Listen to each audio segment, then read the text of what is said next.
যখন ডায়াবেটিস রোগীকে 6 বেলা চিনি খাওয়ানো হয় আর ওষুধ ইনসুলিন দিয়ে সুগার নিয়ন্ত্রণ করার কথা বলা হয়, অর্থাৎ রক্তের চিনি আবার জোর করে কোষে ঢোকানো হয়, সো সে ফার্দার আরও ওভারলোড হয়। ও যতদিন চিকিৎসা করাতে থাকবেন তত দুর্বল হতে থাকবেন আর বড় রোগী হতে থাকবেন।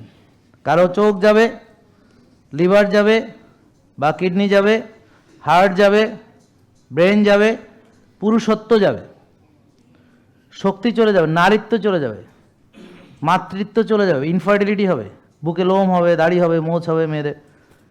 বুঝতে পারছেন? মাসিক হবে না, পিরিয়ড বন্ধ হবে, অথবা বাচ্চাই হবে না, ইনফার্টিলিটি, পলিসিস্টিক ওভারি হবে।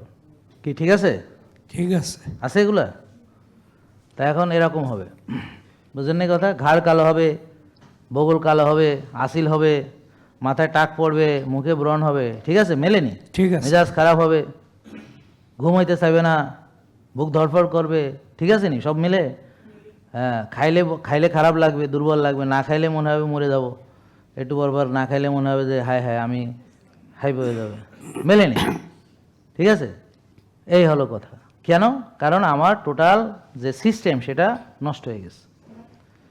তাহলে সিস্টেমকে নষ্ট করার জন্য প্রথমে আমাদের যে কর্মকাণ্ড, যে প্রথমে উনি সুস্থ ছিলেন, উনি খাওয়া দাওয়া করছেন, রাত জাগছেন, খাইছেন দাইছেন, বুঝছেন? ওইভাবে ব্যায়াম করেন নাই, ঠিক না বাবা? নাকি ব্যায়াম করছেন?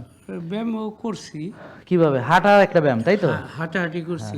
মানে জিমে যে ব্যায়াম করছেন নাকি? না, জিমে যে ব্যায়াম করি। আচ্ছা যাক, ওনার কাছে হাঁটাটা একটা ব্যায়াম। যাই হোক, হাঁটতে হাঁটতে তো এই ব্যায়াম করে এই অবস্থা হয়েছে। তা এখন মানে আসলে কি, ওনাকে দোষ দিয়ে লাভ নাই। ওনার যে আন্ডারস্ট্যান্ডিং, ওনার যে রিয়েল ইন্টেলিজেন্স, এটার ব্যবহার করে উনি সব সিদ্ধান্ত নেন। তাই ওনার কাছে মনে হয়েছে হাঁটা একটা ব্যায়াম, তো উনি হাঁটছেন, ব্যায়াম করছে। উনি জানেন উনি ব্যায়াম করেছেন। আমার কথা বুঝতে পারছেন? এবং উনি খাদ্য এবং ব্যায়াম করেছেন, মানে খাদ্য নিয়ন্ত্রণ করেছেন এবং ব্যায়াম করেছেন। খাদ্য কিভাবে নিয়ন্ত্রণ করেছেন? 6 বেলা চিনি খেয়েছেন।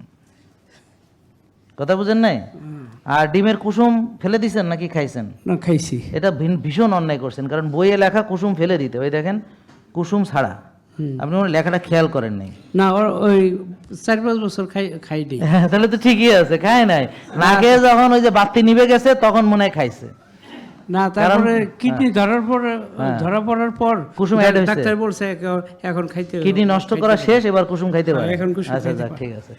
প্রথমে যখন আগে কিডনি ভালো ছিল তখন তারে 1000 পাওয়ারের ওষুধ দিছে, কিডনি নষ্ট করা শেষ, কইছে ঠিক আছে পাওয়ার এখন কমায় দেবো।